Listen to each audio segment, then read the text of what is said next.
জাফর রাদিয়াল্লাহু আনহু পতাকা বহন করবে যদি যায়েদ ইবনে হারেসা শহীদ হয়। এরপরে যদি জাফরও শহীদ হয়, পতাকা বহন করবে আমার আরেক প্রিয় ভাজন সাহাবী আব্দুল্লাহ বিন রাওয়াহা রাদিয়াল্লাহু আনহু।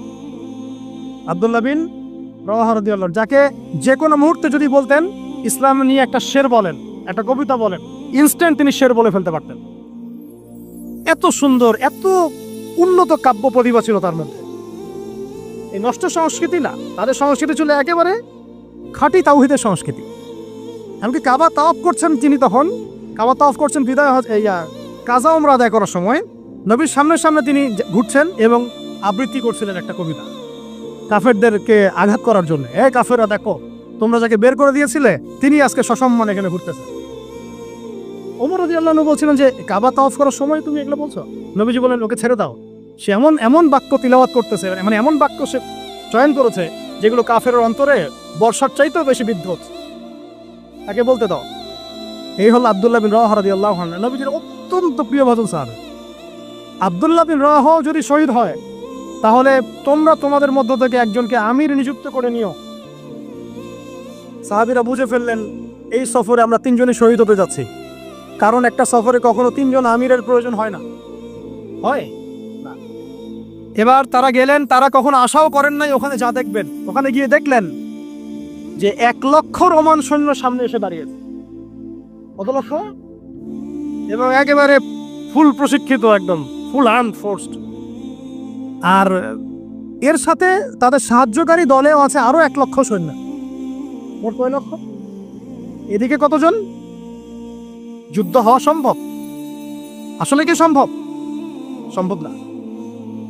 যুদ্ধ কিন্তু সম্ভব না। আমরা তো আগে সংখ্যা গরিষ্ঠ হওয়ার কথা চিন্তা করি। কোন যুদ্ধে ইসলাম সংখ্যা গরিষ্ঠতা দিয়ে জিতে নাই।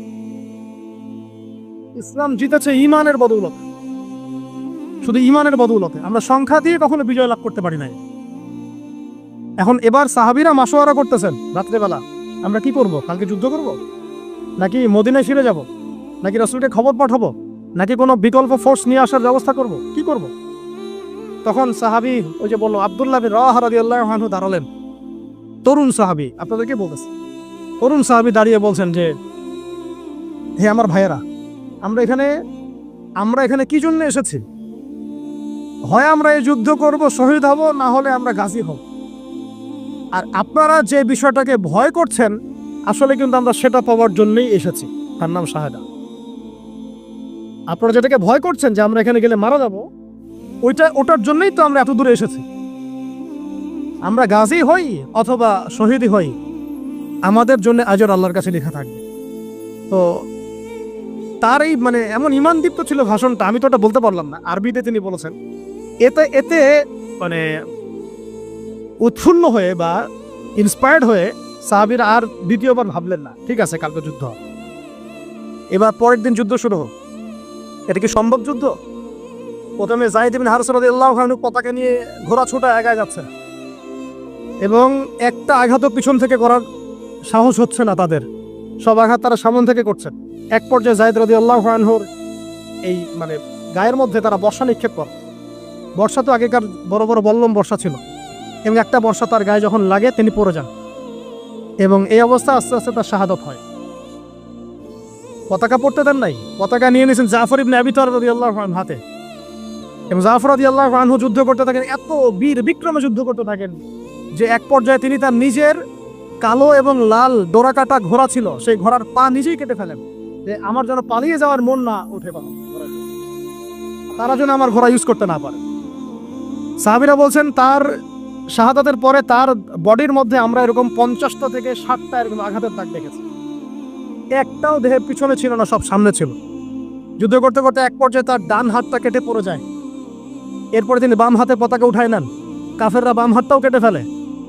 এরপরে তিনি বুকের সাথে পতাকাটাকে এইভাবে জড়িয়ে রাখেন, বুকের সাথে পতাকাটাকে এইভাবে জড়িয়ে রাখেন, পতাকা পড়তে দেন নাই। একজন রোমান সৈন্য তাকে আঘাত করে এবং তার দেহটা দ্বিখণ্ডিত হয়ে যায়। এই খবর নবী সাল্লাল্লাহু আলাইহি ওয়াসাল্লাম ওই মদিনায় বসে বসেই পাচ্ছিলেন। তিনি বললেন এই মাত্র যায়েদ শহীদ হলো, এই মাত্র জাফর শহীদ হলো। একটু তিনি কান্নার ভাব চলে আসলো। একটু পরে নবীজি হেসে দিলেন। সাহাবীরা বলছেন আপনি হাসছেন কেন ইয়া রাসূলুল্লাহ?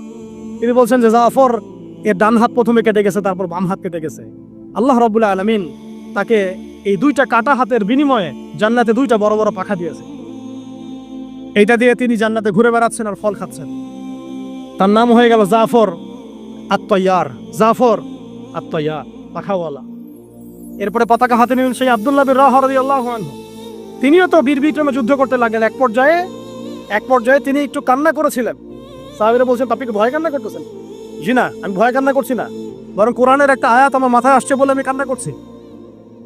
সে আয়াতটা ছিল সূরা মারিয়ামের মধ্যে, ওয়াইম মিনকুম ইল্লা ওয়ারিদুহা কানা আলা রাব্বিকা হাতমান মাকদিয়া, একটা আয়াত আছে কোরআনে সূরা মারিয়াম। এটা হচ্ছে আপনার রবের একেবারে একটা চিরনির্ধারিত একটা বিষয় যে তোমাদের সবাইকে, আবার বলছি, ওয়াইম মিনকুম ইল্লা ওয়ারিদুহা কানা আলা রাব্বিকা হাতমান মাকদিয়া, মানে তোমাদের সবাইকেই আবশ্যিকভাবে, ম্যান্ডেটরিভাবে এই জান্নাত জাহান্নামের উপর অবস্থিত এই পুলসিরাত পার হতেই হবে। এটা তোমার রবের একটা প্রাচীন একটা মানে স্টেটমেন্ট, এটা তোমাকে করতেই হবে, সবাইকে করতে হবে। এই আয়াতটা মনে হয় আমার কান্না আসতেছে। একজন তাকে একটা হাড্ডিওয়ালা গোশত এনে দিয়েছিল, তিনি সেই গোশতটা খাওয়ার জন্য চেষ্টা করছিলেন, পরে একটা কামড় দিয়ে ফেলে দিয়েছেন।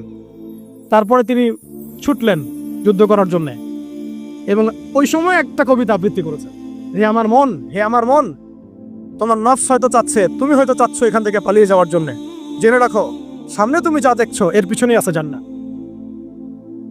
শেষমেশ কি জীবন দেখেন, কি ব্যক্তিত্ব, কি ক্যারেক্টার, কেমন গায়রত, কেমন ইজ্জত, কেমন সম্মান, কি জীবন। এরপরে তিনিও শহীদ হলেন, পতাকা হাতে তুলে নিলেন আল্লাহর বীর খালিদ বিন ওয়ালিদ রাদিয়াল্লাহু, তাকে পতাকা দেওয়া হলো। তিনি কিন্তু নতুন মুসলিম হয়েছেন। উহুদের যুদ্ধের যে ক্রাইসিস, এটা কিন্তু তার হাতে। কাজা ওমরা আদায় করতে গিয়ে নবীজি চিঠি লিখে দিয়েছেন, ছোট্ট করে একটা, একজনের দ্বারা লিখিয়েছেন যে খালিদকে চিঠিটা পৌঁছে দিও। ওখানে লেখা আছে, খালিদ তুমি যদি কাফেরদের পক্ষ অবলম্বন না করে মুসলিমদের পক্ষ নিতা কতই না ভালো। ঠিক আছে, একটা লেখা, একটা চিঠি খালিদ রাদিয়াল্লাহু আনহু একবারে কলিজাটা কাঁপায় ফেলছে। তিনি মক্কা থেকে মদিনায় গিয়ে নিজে ইসলাম কবুল করে আসছেন, এবং নবী সাল্লাল্লাহু আলাইহি ওয়াসাল্লাম তাকে কিন্তু আন্ডারস্টিমেট করেন নাই। তার হাতে উল্টা তরোয়াল উঠাই দিয়ে বলছেন যে আজকে থেকে এই তরোয়াল তোমার, এবং তোমার নাম হচ্ছে সাইফুল্লাহ, তুমি আল্লাহর তরবারি। এরপর থেকে তিনি প্রায় 80-90টা যুদ্ধ করেছেন, সবগুলোতে জয়লাভ করেছেন। ওই খালিদ রাদিয়াল্লাহু আনহু পতাকা তুলে নেন মুতার যুদ্ধে। তারপরে সিরাতের মধ্যে আসছে, তিনি বলছেন নিজের ভাষায় যে ওই দিন আমার হাতে 9টা তরোয়াল ভেঙে গেছে।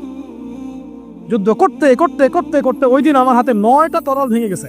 তিনি ছিলেন যুদ্ধ কৌশল অত্যন্ত পারদর্শী, হুটে হাটে কোনো কাজ করতেন, অনেক পারদর্শী।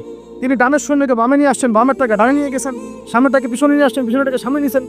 বর্ষা যারা ছিল তাদেরকে পিছনে নিয়ে আসছেন, তীরন্দাজদেরকে সামনে দিয়েছেন, মানে ওদেরকে ধাবা চাকা খাওয়াই দিয়েছেন যে ওরা মনে করতেছে এরা মনে হয় অনেক, হ্যাঁ এরা মনে হয় আরো বিকল্প ফোর্স নিয়ে আসছে মনে হয়। তো ওরা আস্তে আস্তে পিছনের দিকে যাওয়া শুরু করতেছে, আর এদিকে মুসলিমরা একটু একটু করে সেফ জোন আসার চেষ্টা করতেছে পিছনের দিকে। ওরা ভাবতেছে পিছনের সামনে যদি আগাই হয়তো পিছন থেকে ওরা আরো সৈন্য নিয়ে আসছে, আমাদেরকে আক্রমণ করবে। এই আল্লাহ পাক ভয় চাপাই দিলেন, এরা পালায় চলে গেল। 3000 সৈন্য নিয়ে 2 লক্ষ সৈন্যকে পরাজিত করা হয়েছে। খালিদ রাদিয়াল্লাহু আনহু বললেন, আমার হাতে সেই দিন 9টা তরোয়াল ভেঙেছে, আর শেষমেশ ছোট্ট একটা ইয়েমেনি চাকু দিয়ে আমি যুদ্ধ করেছি। তাহলে চিন্তা করেন কত কাফের মারা গেছে। আর মুসলিমদের মধ্যে মাত্র 12 জন সাহাবী শহীদ হয়েছে। মাত্র 12 জনকে তারা মারতে পারছে, বাকিদেরকে মারতে পারবে? এইগুলো হচ্ছে মহাকাব্য, জাজল্যমান মহাকাব্য, যেগুলো আমাদের এই প্রজন্মকে জানানো উচিত এবং আপনাদের মাথায় থাকা উচিত।